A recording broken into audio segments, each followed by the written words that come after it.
The Venator wasn't an amazing ship. Before you come for me in the comments, that's not my opinion. That's the argument. And by the end of this video, you're going to pick a side. Here's what the Venator actually was. A 1,137-meter attack cruiser, designed by Lira Wessex, packing over 420 starfighters into a dorsal flight deck that ran nearly the full length of the hull. 8 heavy dual turbolaser turrets, 2 medium dual turbolaser cannons, 52 point defense laser cannons, 4 proton torpedo tubes, 2,000 clone troopers and their ground vehicles crammed into the belly. It debuted in the opening minutes of Revenge of the Sith in 2005 and became the visual backbone of 7 seasons of Clone Wars. On paper, that's a monster. On paper. But strip away the starfighter screen, and what do you actually have? A ship over a kilometer long with armor thinner than what the Imperial-class would carry at comparable displacement. Those massive dorsal hangar doors, the exact feature that made it such a devastating carrier, were an enormous structural vulnerability every single time they opened. In the Clone Wars episode Storm Over Ryloth, a skeleton crew of Separatist vulture droids nearly destroyed a Venator by targeting exactly this weakness. Pit a Venator against a Separatist Providence-class dreadnought in a straight slugging match, no fighter support, and the Venator loses. Reliably. Its reactor systems ran hot for a ship of its size. Its shield generators weren't positioned for sustained broadsides, and the moment you couldn't launch fighters, damaged hangar, depleted squadrons, ambush conditions, you were sitting in a very expensive coffin. The Empire didn't replace the Venator out of arrogance. It replaced it because the mission changed. The Republic needed Swiss Army knife warships for a galaxy-spanning war across thousands of simultaneous theaters with limited early industrial capacity. The Empire needed hammers. The Imperial-class carried only 72 TIE fighters because it didn't need to be a carrier. It needed to show up and end arguments. Jack of all trades, master of none. Or the most tactically flexible capital ship ever fielded by a galactic power? Pick a side. Hold that thought. Now, before I name a single additional hull, we need to settle the question that generates more heat in comment sections than any ship specification ever could. What counts? Every other creator pretends this question doesn't exist, or they mumble something vague and move on. Not here. In April 2014, Lucasfilm, less than 2 years into Disney's ownership after the $4.05 billion acquisition in October 2012, announced that the entire expanded universe would be rebranded as Star Wars Legends. Going forward, Canon would consist of the 6 theatrical films, the Clone Wars animated series, and all newly produced material. Everything else, the Thrawn trilogy, Dark Empire, decades of West End Games RPG sourcebooks, every essential guide ever published, all reclassified as legends. The stories still existed. They just weren't the official history anymore. For people who care about Star Destroyers, this created a taxonomy nightmare. Some classes survived in both continuities. The Venator, the Imperial 1 and 2, the Executor all appear in the films, so they're bedrock canon regardless.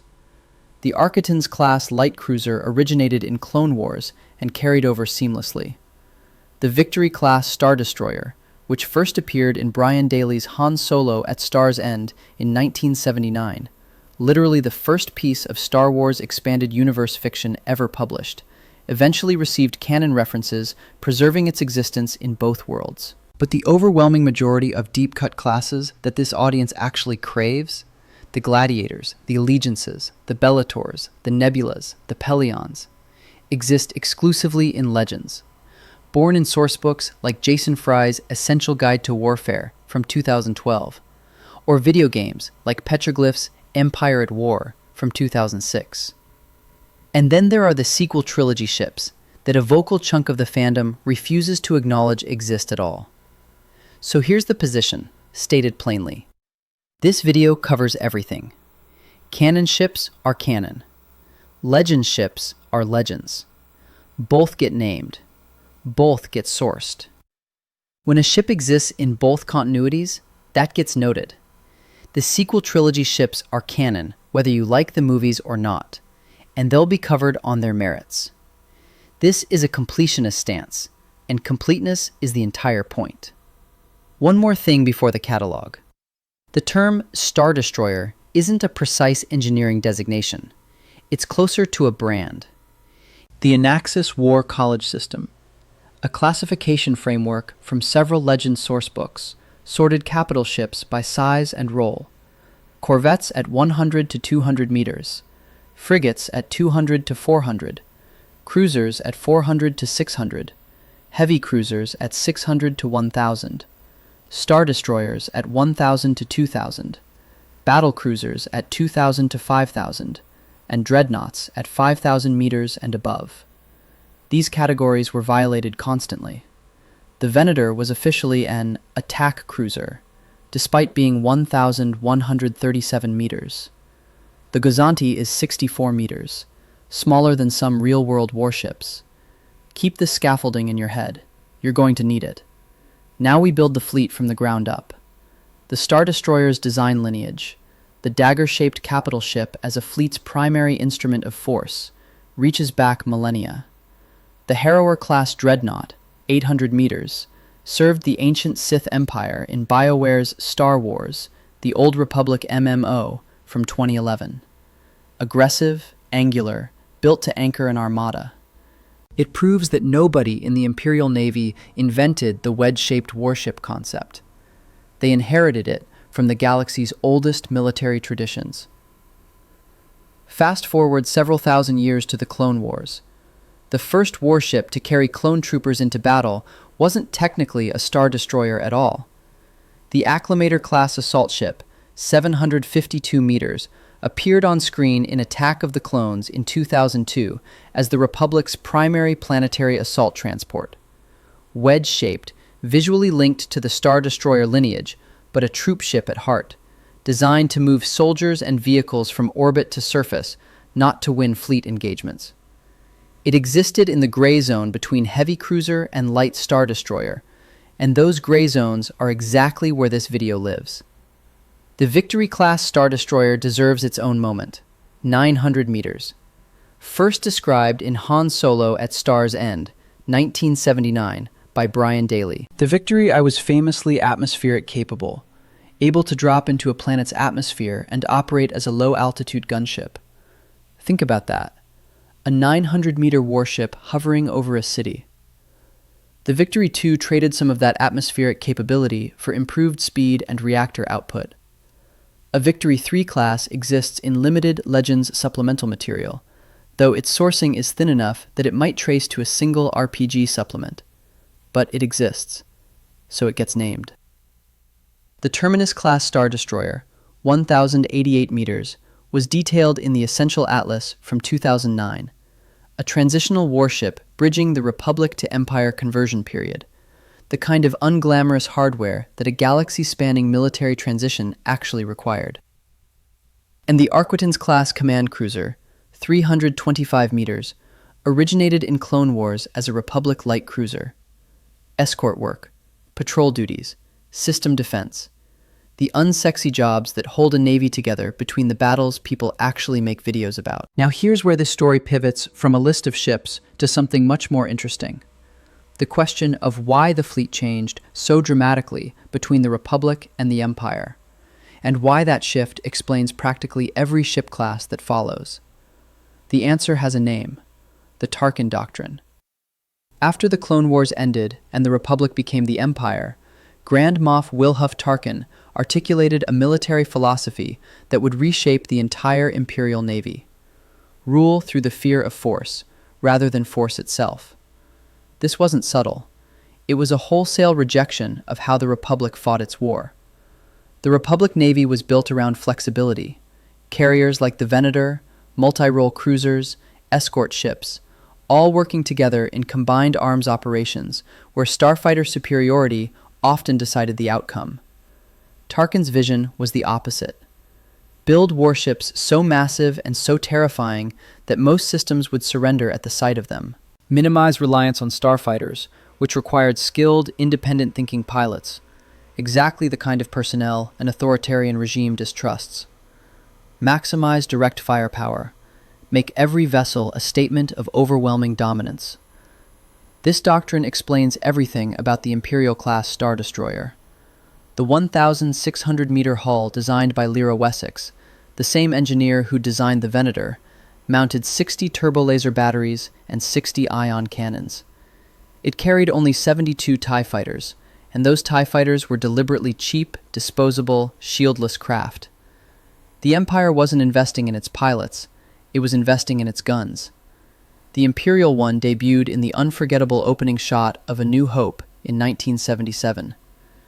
The Imperial II was an incremental upgrade, heavier shields, enhanced weapons, visually nearly identical, introduced in The Empire Strikes Back in 1980. The audience knows these ships by heart. The camera doesn't linger. But the Tarkin doctrine also explains every ship the camera does linger on in this video. Because the doctrine created gaps. Enormous, obvious gaps that the Imperial Navy had to fill with specialized vessels, even as its official philosophy pretended one ship class could do everything. You can't actually patrol a galaxy with nothing but 1,600-meter warships. You need smaller ships for smaller jobs. You need carriers, even if you claim you don't. You need interdiction. You need bombardment specialists. You need escorts. The Empire needed all of these ships and pretended it didn't, and the result is the most diverse and interesting fleet in Star Wars history. Let's walk through it. Start small. The Gozanti-class cruiser, 64 meters, an armed transport that appeared as early as the Tatooine port scenes in The Phantom Menace, and was retroactively folded into Imperial service. Its signature move was carrying up to 4 TIE fighters on external underwing racks, making it the most omnipresent Imperial vessel in Rebels and Clone Wars. You've seen it 100 times. Almost no breakdown bothers to name it. The Raider-class corvette, 150 meters, has one of the strangest origin stories in the fleet. It wasn't created by Lucasfilm, wasn't designed by a novelist or screenwriter. Fantasy Flight Games needed a small base Imperial ship for their X-Wing miniatures game. Nothing existing fit the gap. So they designed one from scratch, got Lucasfilm approval, and released it as a game-exclusive expansion. When the 2014 Canon reset happened, the Raider got folded into official continuity. One of the only Star Wars warships whose existence originated in a tabletop game. An anti-starfighter corvette filling a niche everyone knew the Imperial fleet needed, but that the films never showed. The Arquitens-class command cruiser in its Imperial variant. 325 meters, angular hull, distinctive twin bridges, showing up in dozens of Rebels episodes as the ship the Empire actually used for day-to-day operations. While everyone fixates on Star Destroyers, an Imperial officer was far more likely to spend their entire career on an Arquitens, the Toyota Corolla of the fleet. The Rebels writers understood that. The Quasar Fire-class cruiser carrier, 340 meters, built by Soro Sub Corporation, a triangular, flat-profiled vessel designed to deploy starfighter squadrons in support of larger operations. Featured prominently in Rebels when the Phoenix Cell captured one, a significant plot arc. And here's what makes it interesting in the context of the Tarkin doctrine. The Quasar Fire's existence proves the Empire didn't entirely abandon carrier operations after retiring the Venator. It just couldn't admit it out loud. Outsourced the carrier role to smaller, cheaper, purpose-built platforms, while officially insisting carrier operations were obsolete. Militaries lying to themselves about their own doctrine. Some things are universal. The Vindicator-class heavy cruiser, 600 meters. A Legends mainstay, one of the first ships detailed in the West End Games RPG sourcebooks in the late 1980s and early 1990s. Standard Imperial heavy cruiser for system patrol and convoy escort. One of the oldest expanded universe ship designs, still remembered by the community, and the kind of mid-fleet workhorse that a real Navy runs on. And now, the Gladiator. The Gladiator-class Star Destroyer is arguably the single most requested omission from standard breakdowns. 600 meters. Compact. Aggressive. Designed primarily for orbital bombardment, built to get close to a planet and burn it. It first appeared in Empire at War in 2006, loaded with concussion missile launchers and turbolasers optimized for surface bombardment, not fleet engagement. If you played Empire at War, and the overlap between that game's player base and this audience is enormous, you remember the Gladiator. It was the ship you built when you needed to crack a planet open. It became a fleet-building favorite in Star Wars Armada, where its aggressive short-range profile rewarded players who pushed it straight into knife-fighting distance. Famous enough that a serious audience already loves it, obscure enough that mainstream creators never feature it. You've been asking for this ship in comments for years. Here it is. The Precursor-class Star Destroyer, 1,200 meters. Another essential guide to warfare contribution. A light Star Destroyer for rapid assault and pursuit, occupying the niche between heavy cruisers and the full-size Imperial-class. A fast attack vessel for when a standard ISD was too slow or too valuable to risk. Real navies have destroyers and frigates and corvettes and cruisers and patrol boats and a dozen other hull types because different missions need different tools. The Precursor helped the Imperial fleet feel like a real navy instead of 1,000 identical triangles. The Interdictor. This one exists in both continuities, but differently. In Legends, the Immobilizer 418 cruiser, 600 meters, originated in Timothy Zahn's Heir to the Empire in 1991, the novel that single-handedly revived Star Wars as a publishing franchise. Grand Admiral Thrawn used interdictors not just as traps, but as strategic chess pieces, positioning them to control where enemy fleets could and couldn't flee, herding opponents into kill zones. In Canon, the Interdictor class, 1,129 meters, appeared in Rebels Season 2, the episode Stealth Strike, first airing November 25, 2015. Visually derived from the Imperial-class silhouette, but with those distinctive bulbous gravity well generator domes replacing standard weapons. It does something no other ship does. It yanks ships out of hyperspace. It prevents them from jumping. It changes the rules of engagement by controlling hyperspace itself. One of the most demanded ships in comment sections, and it's not hard to see why. An interdictor doesn't win fights. It makes sure the other side can't run from them. The Onager-class Star Destroyer. Canon. Introduced through Fantasy Flight Games' Star Wars Armada tabletop game, similar to the Raiders' origin story. A testbed siege vessel built around an oversized orbital bombardment cannon, essentially a ship designed as a weapons platform first and a warship second. Another example of game designers filling gaps in the fleet that the films never bothered with. The Tector-class Star Destroyer. This one's my favorite origin story. 1,600 meters, same length as the Imperial-class, but with no ventral hangar bay. The Tector traded carrier capacity for additional armor plating on the underbelly, making it a pure warship.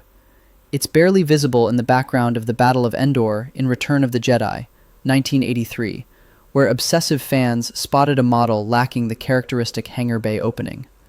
Legends sources retroactively designated it the Tector class, a ship that exists because fans noticed a production detail that was almost certainly an accident, a model built without the hangar cutout, and constructed an entire warship class around it.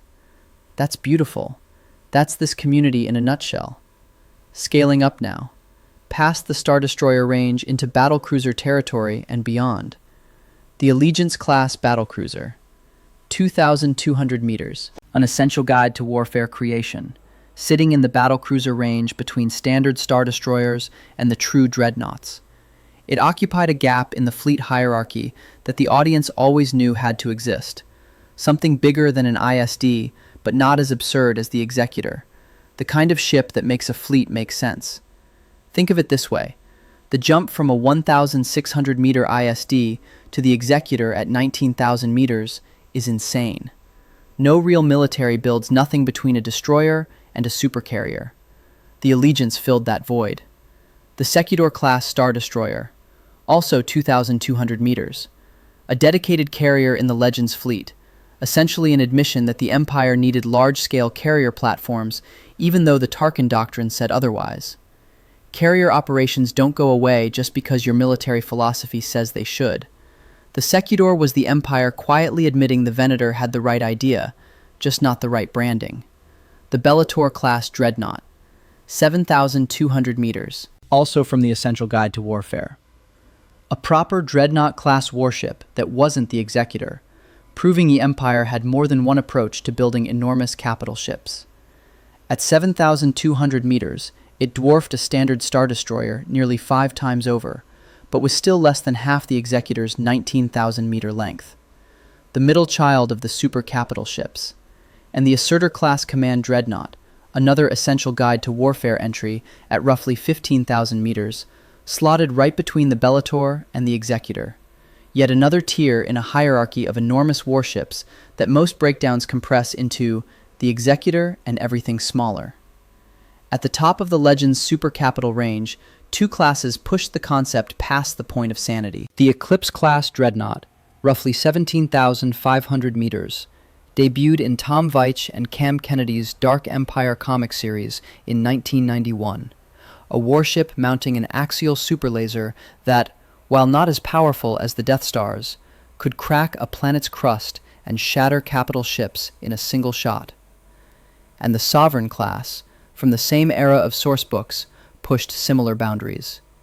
These were the logical extreme of the Tarkin doctrine taken beyond military utility. Warships so enormous they stopped being hardware and became ideology with engines. Quick aside, and I promise this is relevant in a weird way. When Ralph McQuarrie and the original production team designed the interiors of Star Destroyers for the 1977 film, set decorator Roger Christian built console details from repurposed aircraft scrap and surplus military hardware. Banks of physical switches, illuminated toggle buttons, analog readout screens. In 1977, that signified cutting-edge military technology. A civilization capable of faster-than-light travel and planet-destroying superweapons apparently navigated its warships using controls that now look less sophisticated than a smartphone.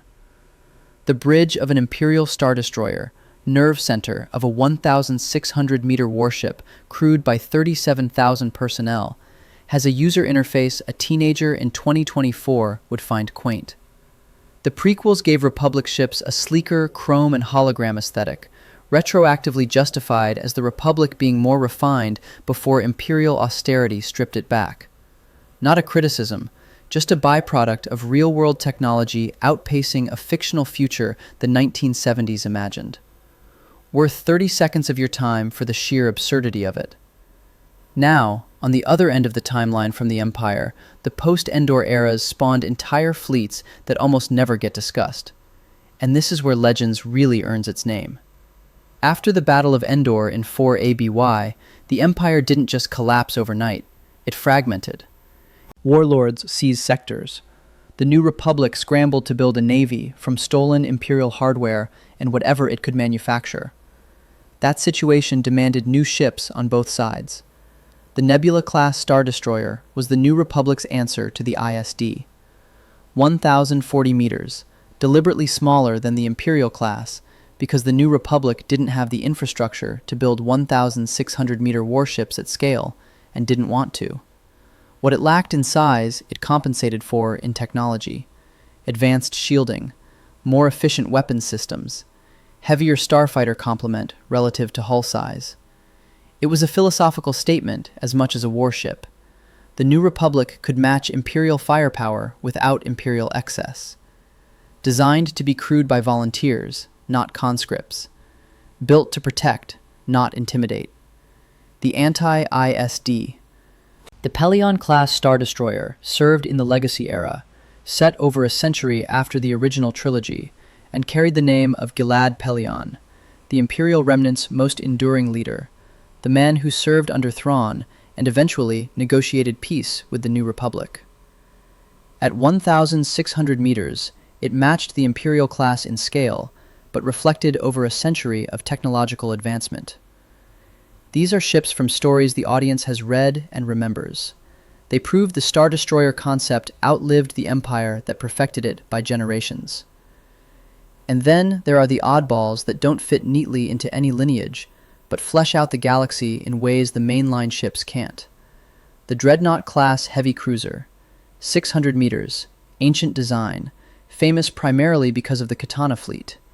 200 warships slaved to a central computer, lost in hyperspace due to a hive virus that drove the crew mad, rediscovered decades later as a prize fought over in Timothy Zahn's Thrawn trilogy. Not a Star Destroyer by any classification system, but the kind of deep roster ship that makes the galaxy feel lived in instead of manufactured. The Neutron Star-class bulk cruiser, another older design pressed into Imperial service because even the Empire couldn't build enough Star Destroyers to cover every system. Garrison duty, convoy protection, the thankless work of holding territory. These older hulls existed alongside cutting-edge Star Destroyers, the way real navies keep aging vessels in service long past their intended retirement dates, because there's always more ocean than there are ships to patrol it. Now, the sequel trilogy. Every other creator dodges this. There's a war in the comments about it, and nobody addresses it directly. The Resurgent-class Star Destroyer, also called the Resurgent-class battlecruiser, served as the First Order's primary capital ship, the Finalizer. A deliberate evolution of the Imperial-class, scaled up and modernized, built by a successor state that worshipped Imperial aesthetics while having access to more advanced technology. The Mandator IV-class siege dreadnought, the Fulminatrix from The Last Jedi, existed to deliver the opening set piece where Poe Dameron's bomber run took it down. 2 massive orbital autocannons mounted on a hull that dwarfed standard Star Destroyers. The Mega-class Star Dreadnought Supremacy served as Snoke's mobile capital, a flying wing design that broke from the dagger-shaped tradition entirely, stretching 13,000 meters wide rather than long. A mobile shipyard, throne room, and command center all in one hull. Say what you want about the films, that's an interesting design concept. And then there's the Zeiston-class Star Destroyer, deployed by the Sith Eternal Fleet in The Rise of Skywalker. Standard Imperial-class hulls, or close to it, each one mounting a planet-killing axial superlaser derived from Death Star technology. A design choice that generated its own firestorm. One superlaser on one battle station took 20 years and the resources of a galactic empire. Now there's one on every ship in a fleet of thousands? Built in secret on a hidden Sith world? The arguments against these ships are real. Derivative designs, power scaling issues that strain believability past the breaking point. Association with films a significant portion of the audience found deeply unsatisfying. These aren't illegitimate complaints. But here's the thing. The Zeiston is canon. The Resurgent is canon. The Mandator IV is canon. You can think the movies were bad and still acknowledge the ships exist in the official timeline. Refusing to include them in a completionist breakdown isn't a principled stance. It's just incomplete. And this video doesn't do incomplete. So, let's count. From the 64-meter Gozanti all the way up to the Executor at 19,000 meters.